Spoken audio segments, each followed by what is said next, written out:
With 2 stars revealed to not be signed with AEW and more, this is Wrestling Hub. My name is John and you're watching the Wrestling Report for October 7th. Before we get into the rest of the video, make sure you subscribe to Wrestling Hub and turn on all notifications to stay up to date with everything in the world of pro wrestling. Also, don't forget to follow us on Instagram at Wrestling Hub Official and follow us on Twitter at Wrestling_Hub.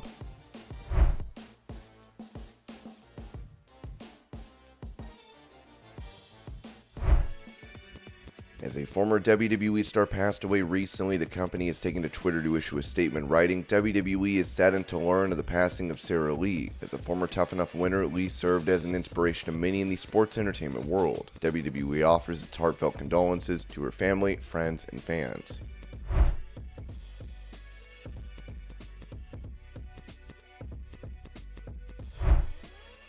When speaking about Drew McIntyre having an issue with Logan Paul receiving a world title shot, Booker T noted on his Hall of Fame podcast, if I was on the roster, I may feel a little bit different about it. I'm not going to sit here and say celebrities coming into the business is all great. I'm speaking from a promoter standpoint now. I'm thinking from a perspective where I'm running the company. I can't be thinking about what some wrestler is thinking of or how he's feeling. I do understand where Drew McIntyre is coming from 100%. As a performer on the roster, I'd probably voice my opinion the same exact way.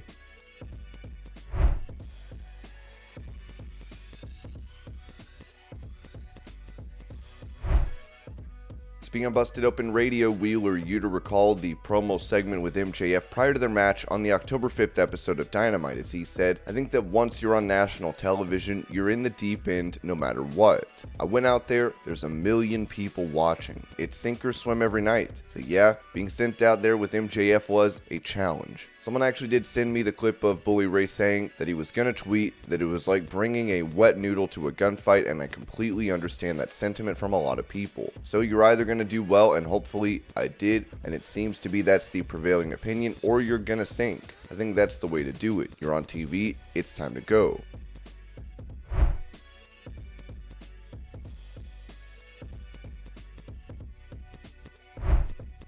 Talking about a potential final storyline for Edge in WWE, Vince Russo suggested that he face the current US champion, saying on his podcast, let's say Edge is at the point of retirement. He knows he's seeing these young guys come up. It's time for me to step aside, but Edge says, you know what? I want to go out in a match against the best. I don't want to start at the bottom. I want to take on the best guy on this roster as a man just to prove something to myself, and have that match be Lashley. Have Lashley come out and say, I'm the best. Let him say, it would be an honor. Don't give me that wrestling trivial BS. Don't give it to me, man. Let Lashley say, man, I was watching you during the Attitude Era. You were a role model. You inspired me. You want this one last opportunity? I'm going to give it to you. It's Shawn Michaels almost and Ric Flair.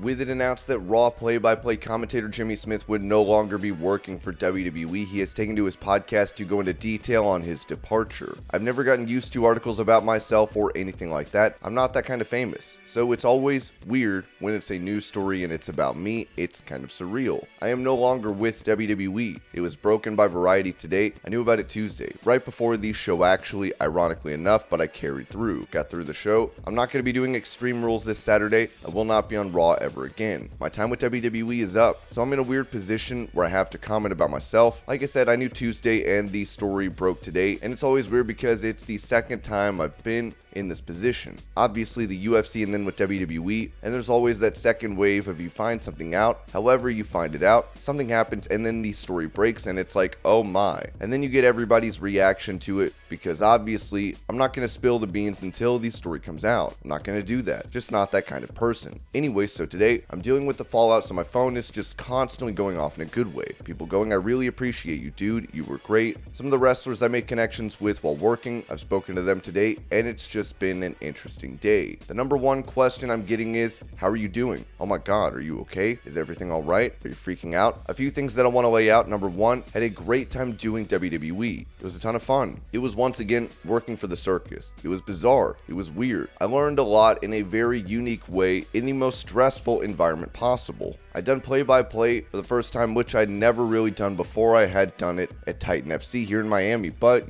local show's pretty easy. Here I am doing it in an environment that is completely absurd and insane absurd. They kept things surprises, so I'm sitting out there and suddenly somebody comes out and I'm going, okay, wow, this isn't anywhere. No one told me this, and you get to deal with all kinds of stuff and everything's last minute and it's bizarre and weird and people destroy your commentary table and blah, blah, blah, blah, blah. It was like the most chaotic possible environment to learn and pick up a new skill, which is play-by-play, and then picking up the history of the last 30 years of professional wrestling. I stopped watching when Hulk Hogan took on the Ultimate Warrior at WrestleMania. What was that, 5, 6? I don't remember. Anyway, my point is I stopped watching this stuff when I was 12. I didn't watch it again till last year, so it was this idea of catching up and doing all of this stuff, and it was crazy and frenetic, and now I'm not doing it anymore. So when people say, is everything okay? Are you alright? I didn't expect to do this at all. At all. I had no idea that I would be doing professional wrestling at all. This call came out of the blue. The audition came out of the blue. Getting on Raw came out of the blue. And me leaving is out of the blue. So I didn't expect any of this, so to then lose it and everybody's asking I'm fine, I didn't expect to be there at all. This is all kind of goof. It all feels almost like a dream when I look back on it. Like, did I call WrestleMania? That's weird. Yeah, I did. I called WrestleMania. That's insane. Triple H accidentally told me before the show Monday. He screwed up and told me about the commentary changes. He didn't mean to.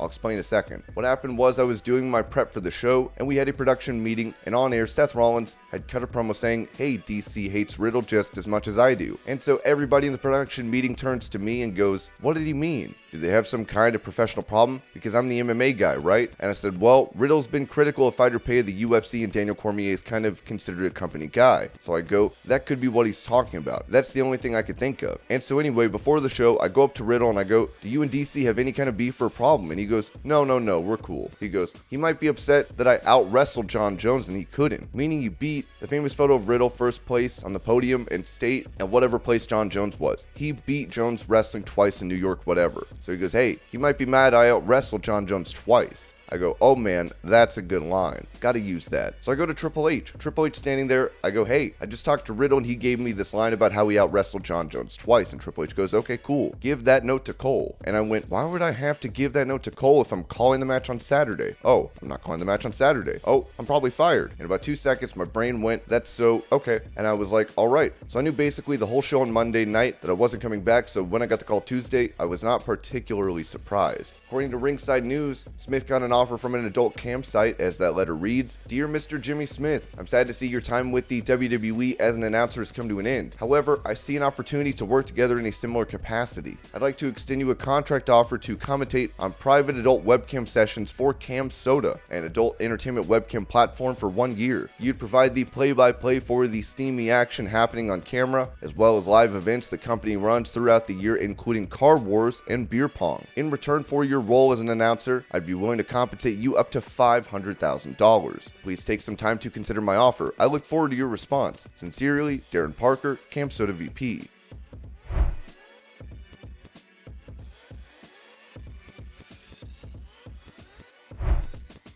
With many WWE fans wondering when they'll see Olympic gold medalist Gable Steveson in action, it's been said by ESPN's Mike Coppinger that Gable found out about having Wolff Parkinson's White syndrome last year, as WWE advised him to go through with a heart procedure. Now, it's been reported that we're glad to see that Gable is healthy and training full-time at our Performance Center in Orlando.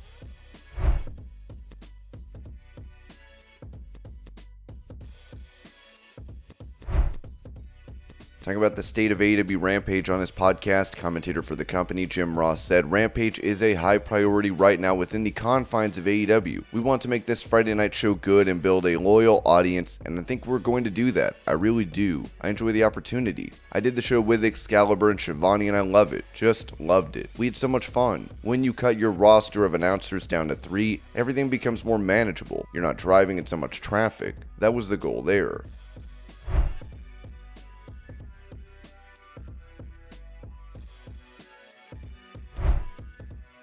With him previously getting released by WWE in November of last year, it seems that Oney Lorcan is back working for the company, as the Wrestling Observer newsletter noted that. There were stories about Oney Lorcan working as a guest coach this week at the Performance Center. When asked about it, we were told he's not a guest coach and has been there for a while as a full-time coach.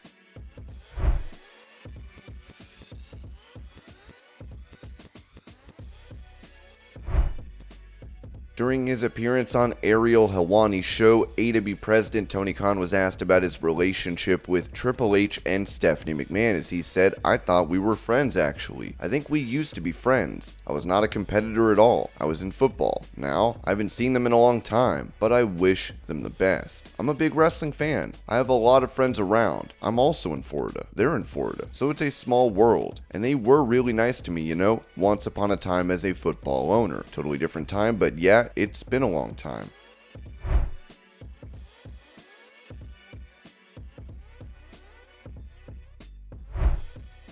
Rumors of him being signed with AEW following his match against Chris Jericho. It seems Bandido is not a part of the company just yet. It was said that Fightful reported Wednesday that Bandido had agreed to terms with Dave Meltzer, later confirmed he had signed a deal. On Thursday, Meltzer reported that that was incorrect and that a source close to the Mexican star told him he had not signed his deal.